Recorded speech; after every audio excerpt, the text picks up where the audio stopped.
from Mars, some may call it cheese sauce. It's a morning.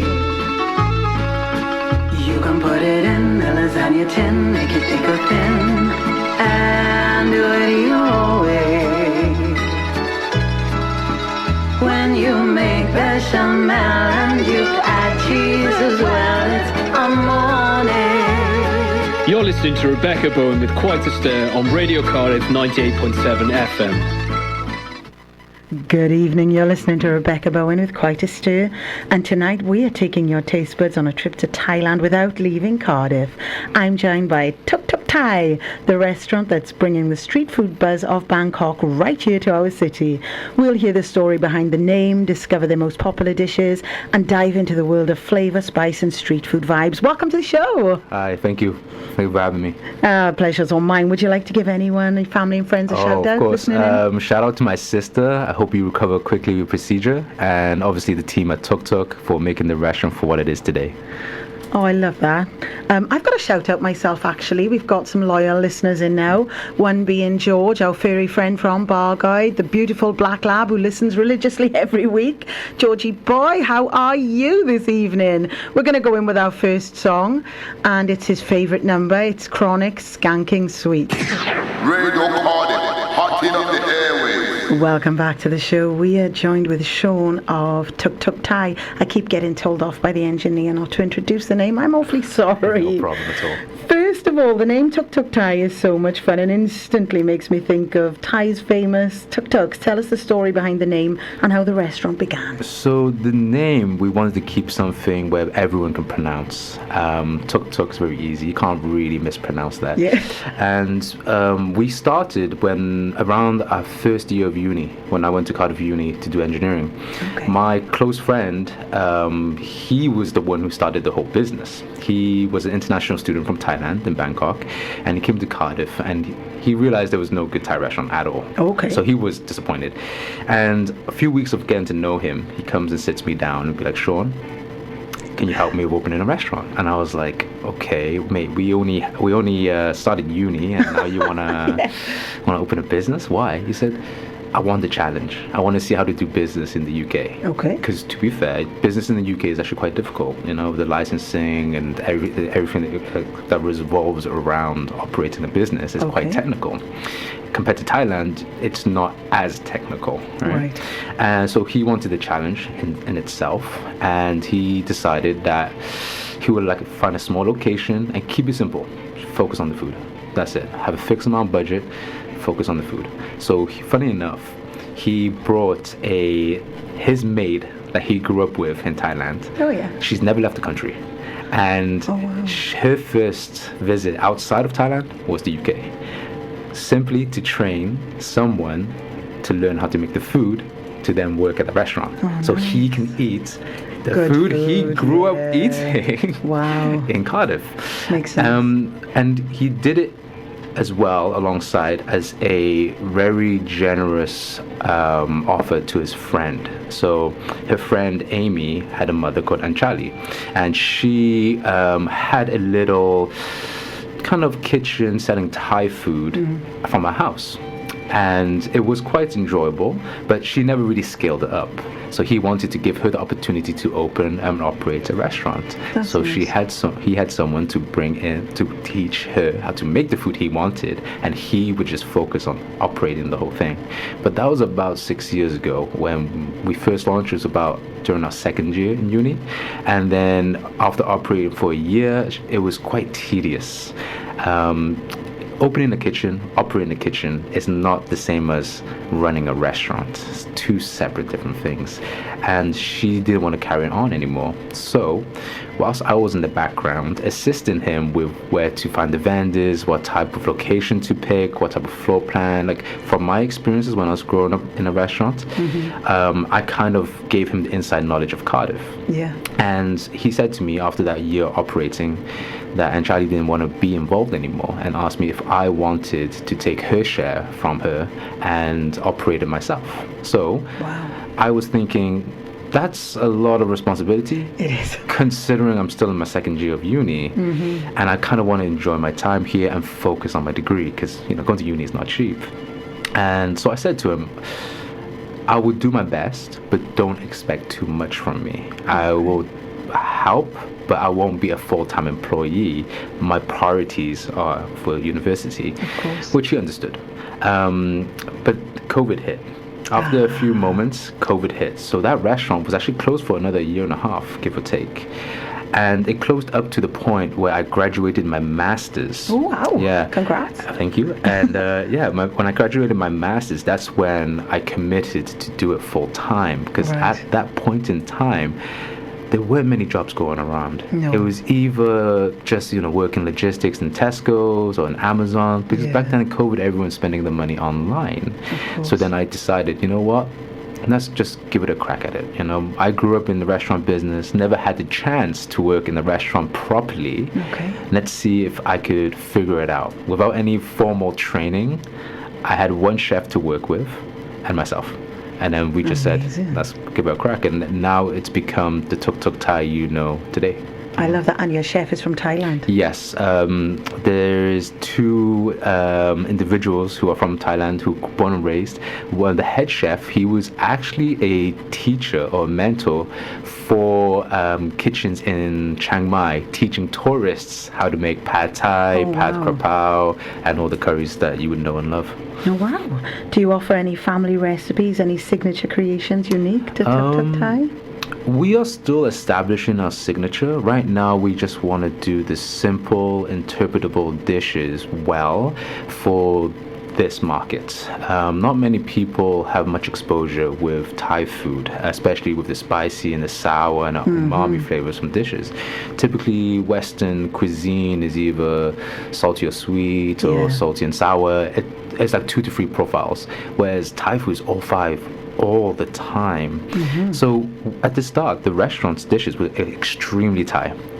They were either too spicy or too fishy. Now, from what a Thai person would know and love, that's They'd right. like it, yeah. But with the Western palate, No, I know. it's not the same. So we actually spent multiple years reorganizing our recipes and our dishes so people can enjoy the fundamental flavors of Thai food without being overwhelmed with the spice or the fishiness of the Okay. dishes.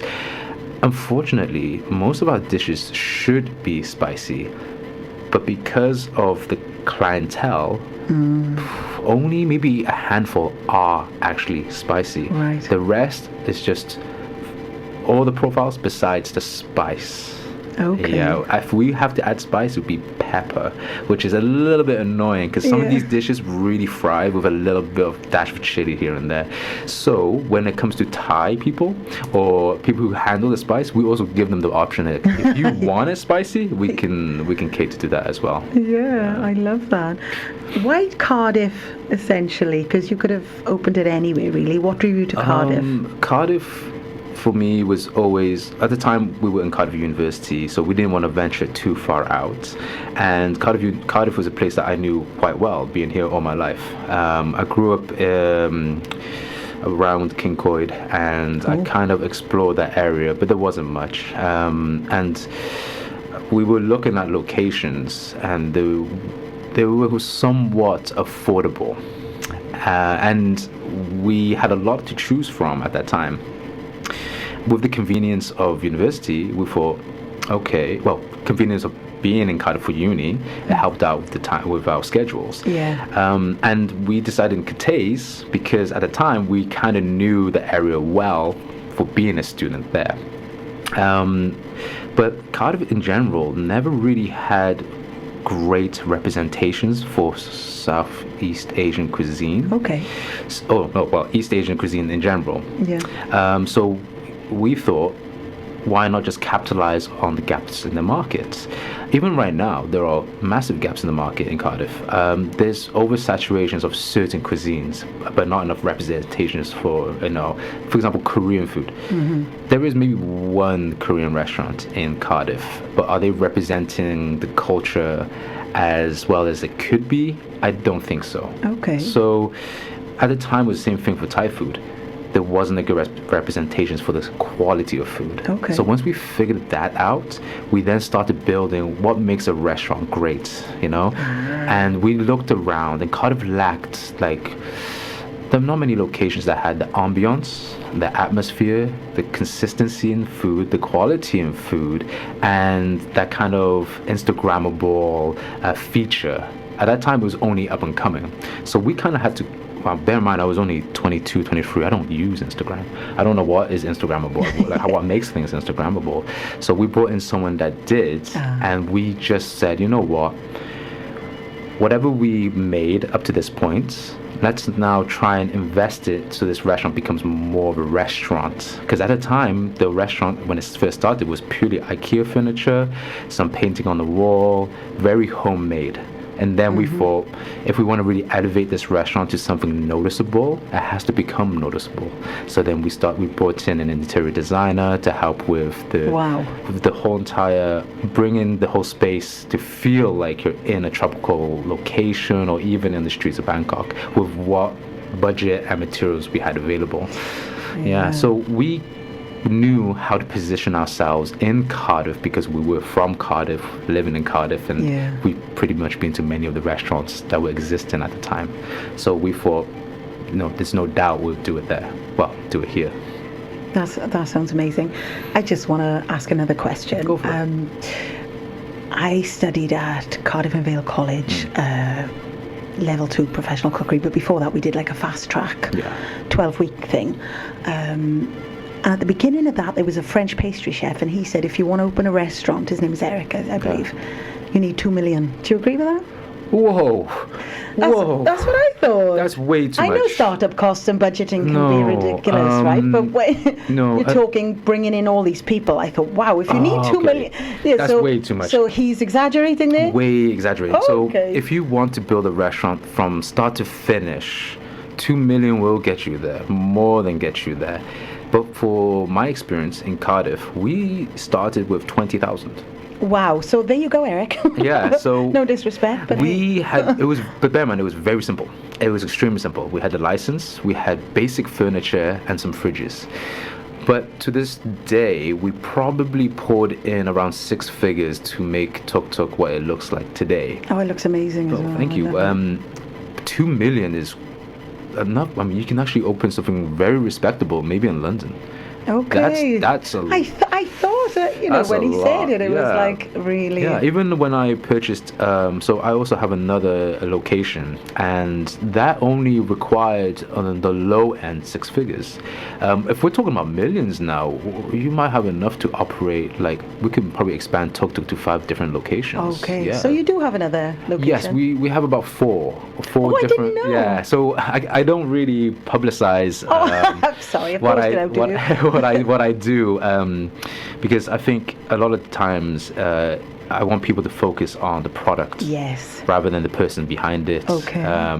Tuk Tuk, I don't really want to be too much in the limelight. I want the food, the ambiance, the brand to speak for itself. Yeah. The other locations, we don't actually do Thai food. Tuk Tuk's the only one that does Thai. The other 3 is Indian, Taiwanese, and we're building a Chinese restaurant, which we're hoping that it's in town. So this is going to be the next project that we're doing next year. Oh, okay. And we're aiming for it to be like Tuk Tuk, but of a Chinese Hong Kong menu, but twisted to appeal to some Western palates. I see. So we will take some classical dishes. Now this is where we will create a signature from the very beginning. Okay. We'll get some of the classical pastries or dishes, but put some Western flair into it. So, for example, our pastry, there is something called a bolo bao, which is called pineapple bun. Beautiful bit of pastry from Hong Kong, influenced by the Portuguese. Okay. But we would twist it up a little bit to make it more appealing to this market. So it won't be purely Cantonese food or Chinese food. It'll be like a slight fusion to it. Nice. But the purpose is to demonstrate, the whole restaurant is to demonstrate the skills of my chefs. Yes. Now, there's one chef that works with me that's culinary trained. Okay. fine dining in Chinese food. Wow. And his skills are wasted with me. Oh. And his dream was always to open his own restaurant. So I said to him, let me finish with the third one, and then we can crack on with your one. That's kind. Yeah, I think hospitality doesn't have much longevity. It's not really a career people think too far. It's more of a stepping stone to earn a little money on the side. Yeah. But for a lot of people, when they fall into hospitality, they just get rotated from one restaurant to another, and there's no longevity in it. So Okay. when people see that, they think, hospitality's got like a little bit of, it's not as glamorous as other careers. No, it's hard, isn't it? Exactly, but if you're really passionate About it, there are a yeah. lot of great chefs out there, and these guys, all they need is a little bit of structure, a little bit of responsibility, and understanding how the business works, and someone to give them trust to open their own establishment, so that they can then see longevity in that career, knowing it's not just for someone else but for themselves too. And that just provides a lot more happiness in their lives, Like a more musketeer control. over one of them for all. Yeah, I love exactly. My Tuk Tuk is always been, premises to serve the community, the city, as well as the people who run it. Fantastic. Most of my employees, they are like family to me. They're like colleagues. They've been with me love since that. the beginning, Yeah. and they've grown with me. And the reason why I don't need to be in Tuk Tuk or in Cardiff is because of them. Oh, wow. So for me to have that freedom, it's purely because of them, and I have to respect what their desires and wishes are as well. We can go on and on about this, because the 4 to 5 years I've been into this, it's extremely turbulent, and it's very hard to maintain stability in this industry when everything's always changing. So we always focus on what's real, what's there.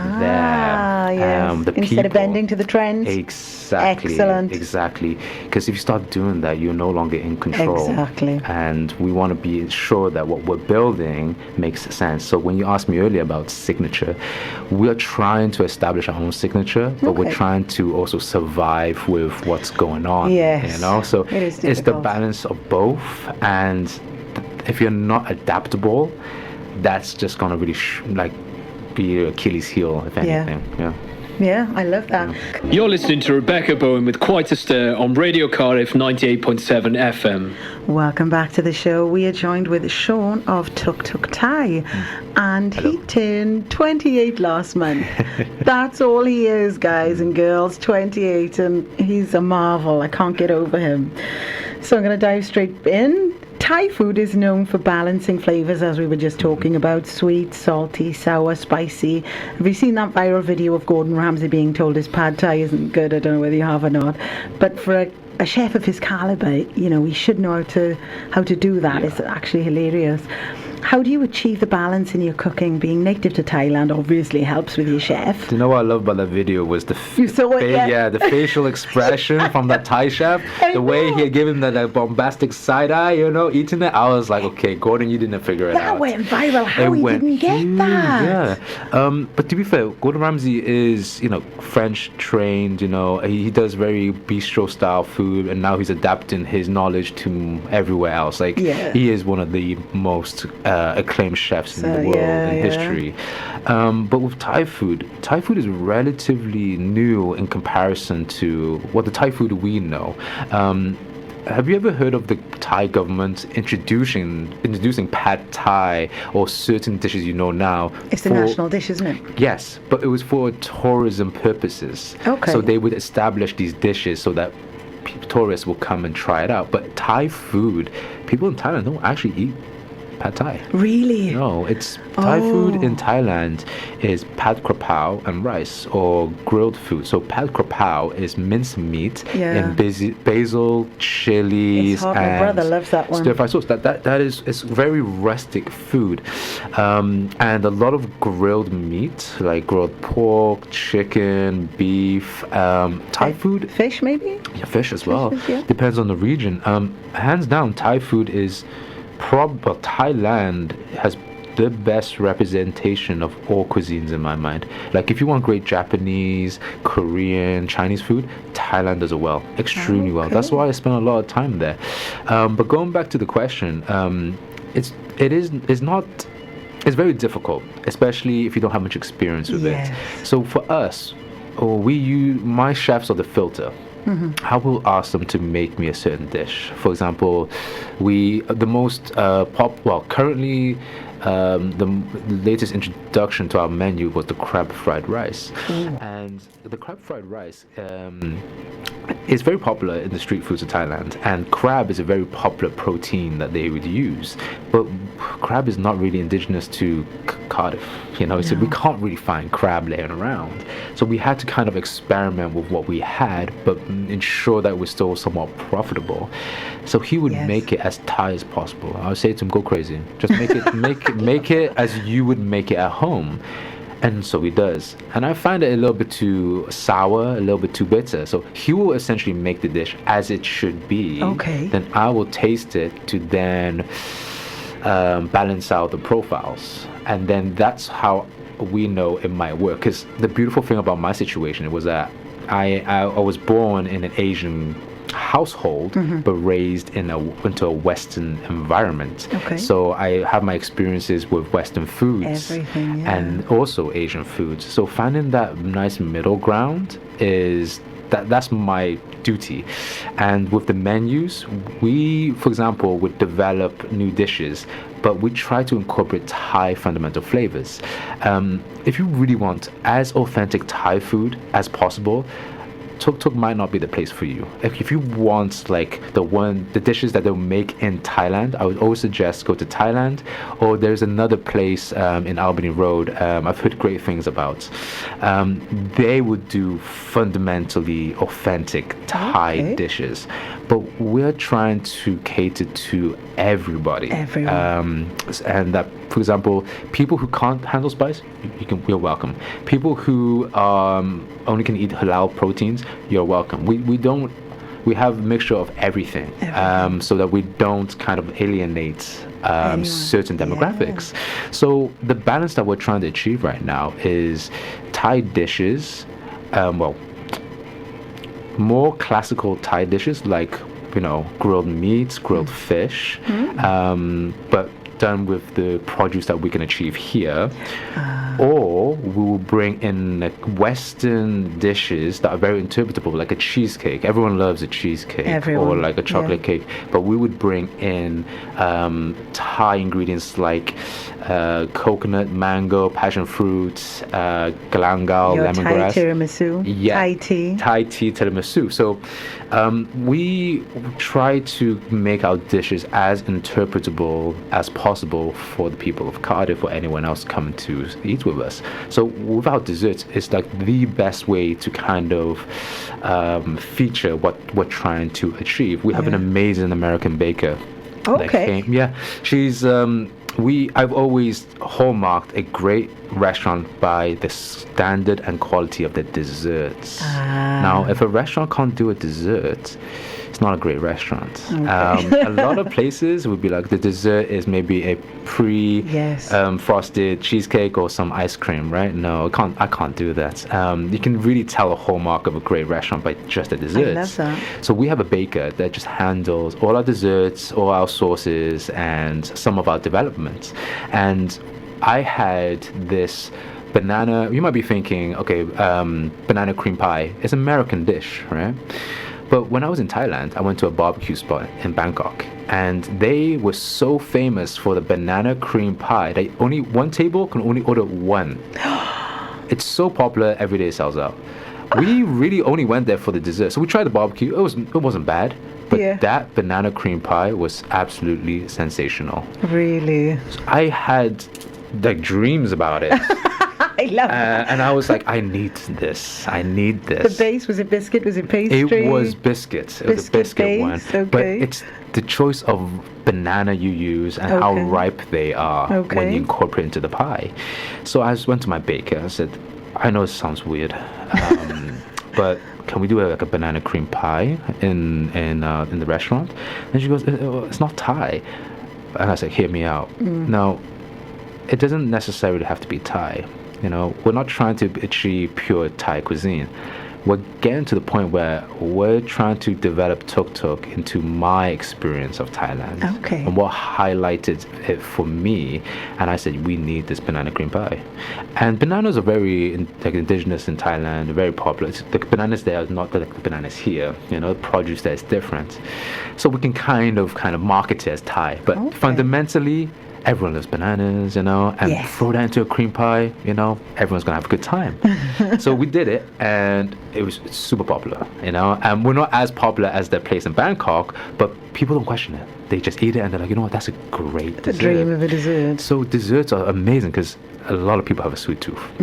And then we progress into this cheesecake. Now, this is probably my most proud development. Wow. So I was speaking to my baker, and she was like, okay, I had this cheesecake on a flight from Qatar to Bangkok, and they served me a mango coconut cheesecake. Now, sounds amazing. It is amazing. And before then, I was thinking airplane food is very stale, very bland. But the flavors sound great. Sometimes, when I got given it, I was like, okay, I'm not going to expect much. That was the first ever time I ever finished a whole plate from an airplane food, an airplane food tray. And I got to the dessert, and I'm just like, took one bite. I was like, wait, this is too good. It tastes way too good to be true. Yeah. So how airlines do it, their food is actually tailored to get you a kind of an idea of what to expect when you land. Okay. So some of the dishes have, certain. For example, if you go to Thailand, they will give you some of the Thai recommendations or some pasta, right? So if you want an idea of what Thai food is. Now, I'm thinking mangoes are very popular. The best mangoes in the world are probably Thai. Are right? they? Wow. Hands down Thai. And coconuts are everywhere. Yeah. So when I had that experience with that just on that plane, I wasn't even in Thailand at that point, but using those flavors very common in Thailand into a dish which is very Western, we just blended them both together without making it too ambiguous complicated. And when we're developing it, it's just so fun to just kind of layer it. We used the coconut, desiccated coconut with biscuit base, with a very light cream cheese filling, with a mango pulp core. Oh, yum. Finished off with mango on top. So we don't have overwhelming balance of overwhelming flavors of coconut or mango. Yeah. It's all blended into one perfect bite. And that's definitely the most popular dessert we've had in the restaurant. That sounds incredible. Yeah. So and it's also a great way of, like, if you want to try mango sticky rice, people might be thinking rice for dessert. Unless you but rice pudding was quite big in the 70s over here. There we go. So when mangoes are not in season, we're like, you know what? Bring in the cheesecake. So people can still experience those flavors without kind of missing out on the fact that it's not mango season. Yeah. No, loving that. And of course you got your tiramisu as well. Oh yeah, and the tiramisu. That's we're gonna do some interesting social media for that stuff. So follow us. So we were talking music just now, and you said you like some R&B, so we'll throw some in for you. This one is Angie Stone. You're listening to Rebecca Bowen with Quite a Stir on Radio Cardiff 98.7 FM. Welcome back to the show. We are joined with Sean of Tuk Tuk Thai, talking all things food. At the moment, we're going to go into art, music, and all the other kind of atmospheric things that make Thai that traditional experience. Yeah. Aside from the food, what are the touches, like the music, the art, the ambience? Do you know what I love about restaurants now? Like, as I get older, I have a bigger appreciation for design, for furniture. This is when I know I'm getting older, because when I see a nice chair, I'm like, I want that. And then I notice, well, it was £1,000. Never mind. I haven't had my own home yet. I haven't bought my own home yet. I live with my parents. I want to spend more time with them. That's nice. And I haven't had the ability to really create my own space for myself. So the second best choice is to make a space for other people. Yes. And when we had the designer come in, I said simply, I want it to be warm, rustic, without needing to be trying too hard. And I love the process, especially as things were being taken down and things were being built. It's exciting. The great part about having a restaurant is that you can be creative, right? And there is, if you're the owner, there's no wrong answer. So I get to really experiment if my tastes work. So I think we changed the interior. We kept it very simple in the beginning. We never had enough money to just do from start to finish. So throughout the last 3 years, we kind of built the main furniture up. Then we added some decorations. A year later, we do the bar. It's beautiful. You've got a beautiful It's venue. like a progressive kind of project. Recently, we did the floors and we did the bathroom. We spent way too much, but I love the colours in yeah, there. the colors. That's the thing. It's creating all these textures, and a lot of restaurants are going for the minimal direction, keeping yes. things clean. It's affordable. Beige, black. Rustic or industrial. I get it. From a finance point of view, construction materials, labor in the UK is extremely expensive. Of course. And with the current climate, there's not much margin to be spending so much money on certain decorations or designs. It has to be functional. Yeah. But for me, I wouldn't say Tuk Tuk's design is timeless, but it's aging quite well. We have exposed bricks for the wall. We use the same color tones. I'm no professional in creative design. I don't have any background in it. I just simply think whatever is in Tuk Tuk, as long as it looks nice, I'm happy with. So I kind of have to think about it too, and I love that part. And when people say it looks nice, the beautiful this and notice the details that I put in, I'm just like, I appreciate that. It's like I'm catering to the artistic side, and it's a great kind of topic to discuss. But now I always with the next restaurant we're working on, we're trying to create a East meets West Chinese restaurant where we're placing what a contemporary restaurant should be with a lot of Asian Hong Kong flair, and I can't wait for us to actually embrace that part, because that's when I can go creatively go crazy. Because your family are from Hong Kong? Yeah, my family are from Hong Kong, and the head chef is from Hong Kong. There you go. And he was funny. We're both the same age. He spent, head chef, 28. The head chef is 28. Well, one of the. He's not the head chef. He's the sous chef. But he recently came to the UK. He is 28, but same age as me.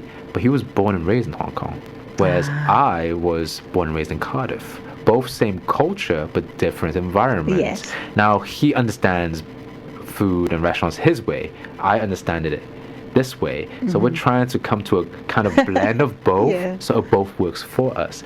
But going back to design, I think restaurants have now become more complicated than food. It's not all just about the food. It's about ambience, Instagrammable, and you want to. The most important thing about restaurants is bringing people together.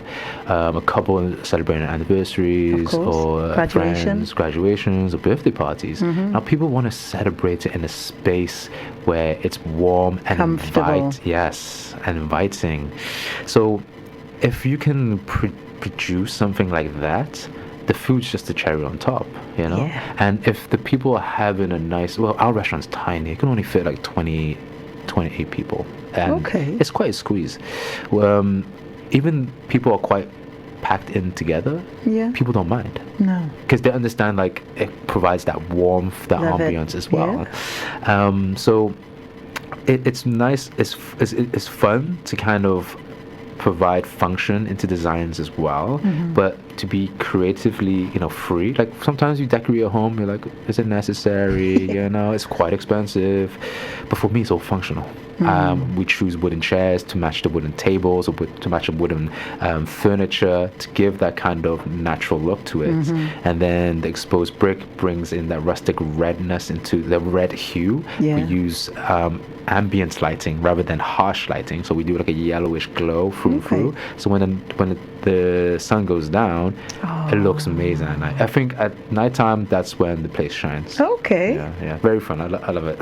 And the music, we were talking about Thai music just yeah, now. yeah. It hasn't really crossed over into the... Otherwise, we would have sort of echoed the music with Thai music tonight. But So we used to play Thai music. okay. But Thai music is not the best background Popular. music as well. It's not popular or particularly great for background music, especially if most of our clientele are 80% Westerners that don't know what Thai is. Yeah. Some sound great, but I don't understand Thai, so I don't know what they're singing. saying, I don't know yeah. what I mean. So I stick to what I know. So we go for maybe some jazz house, but on the smoother side, Lovely. or we go for some R&B, some soul. A lot of my music taste is very easy background music with good Yes. vocals, good Cool. beats, and I just put my playlist on, and I love it. So there's a whole thing about if you really want to get to know somebody, go see the bedroom. Oh, okay. Yeah. You got the engineer laughing here. Yeah, go see the bedroom. Right? You spend a lot of time in there. Yeah, And it's yeah. your personal space. Yeah. That's why when you explore someone's own space, you get to see how the inner mind works. Yeah. Tuk Tuk is purely at how my inner mind works as Oh, I well. love that. Right? So the music added with the spacing, added with the decor, it's all functional, but it's also a piece of me as well. I go into my restaurant and I actually don't appreciate it as much as I should. But when I walk in there, I'm just like, wow, this is gorgeous. Because I've been to some Yeah. restaurants in Cardiff.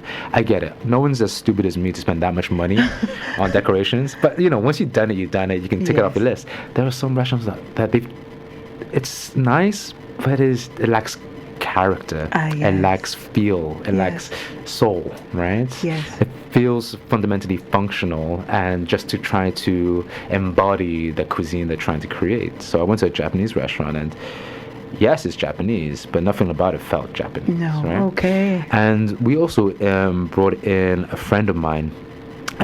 His name is Ibi, and he's hands down the best creative guy I've met in Cardiff. Okay. He's done amazing logos for some amazing people, and we met in a coffee shop. And what I love about creative people is how their brain works. Yeah. Now I can't create anything with my hands when it comes to pen and paper.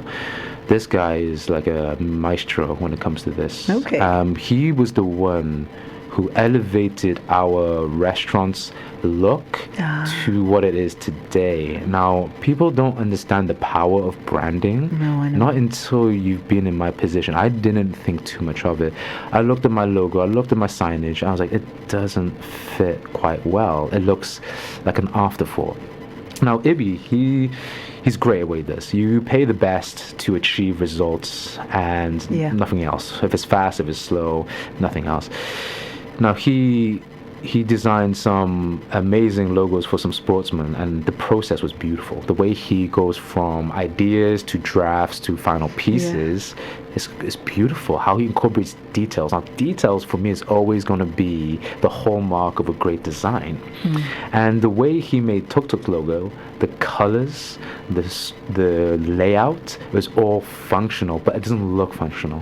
When you look at a high-end brand and how they design their materials, their products, it's effortless. Yes. Right? Because they put in those details where you don't need to notice, but it's there. Yeah. So he did that for Tuk Tuk. So when he made Tuk Tuk's logo, I was blown away. I was like, this is better than I expected. This is Yeah. exactly what we wanted to do. It's not quite fine dining, but it's upper market casual dining, which is interpretable for everyone. So he said to me, the way he kind of designed this logo was, when you look at the logo, it has to be appetizing. Okay. Now, if you look at certain dishes, let's say you look at, I don't know, like an apple, like a juicy red apple, you know it's going to be bursting of flavor when you bite into it. You don't need to bite into it to know, you know. Yes. Right? So he kind of wanted to embody that kind of idea into people's mind Great. when they look at that logo. So he made the logo look juicy. So that's why Tuk Excellent. Tuk, its font is somewhat Thai, but being expanded or inflated slightly to look juicy. So when Yeah. people look at Tuk Tuk, they're like, it looks, I wouldn't say the logo looks appetizing, but it represents everything that you want. Exactly. Which is what you want. And he did a spectacular thing at the ending. Welcome back. We are wrapping things up with Sean. I have got too many questions, so we're going to just finish off with one question now at the moment. Do you get involved with local food festivals or community events? We never have, but next year we will be. We're going to be doing more community events, and we're going to do some of the food events for summer to experiment our contemporary dishes. So we will be doing more barbecue stuff, or we'll be doing more experimental dishes just to see how it gauges, and also some classics, because actually there is no Thai representations right now in the Cardiff street food scene. Okay. It used to be Brother Thai, but since they got the restaurant, I think they're more focused on the physical units now. Okay. Yeah. So when you say the events, which events are you going to get The involved? one in Cardiff Bay is usually quite big. The beach, is it? Or? No, the Cardiff Food Festival. The food I think. festival, Yeah. And whichever we can look at. Since it just finished, we're going to see maybe 2 to 3. And You've got Buttown Carnival as well. Yeah, Big Buttown shout as out. I was well. singing with that. Yeah. Keith Morrell. We know Keith Morrell. You could ask him. And then, so we're going to explore those avenues in the future. Amazing. It's been such a treat having you on the show today. Thank you for bringing a little slice of Thailand to Cardiff and to our listeners' imaginations. If you're in Cardiff and craving authentic Thai food and with a street food twist, make sure you check out Tuk Tuk Thai. Thanks again for joining us. You've been amazing. Radio Cardiff, bringing the house down.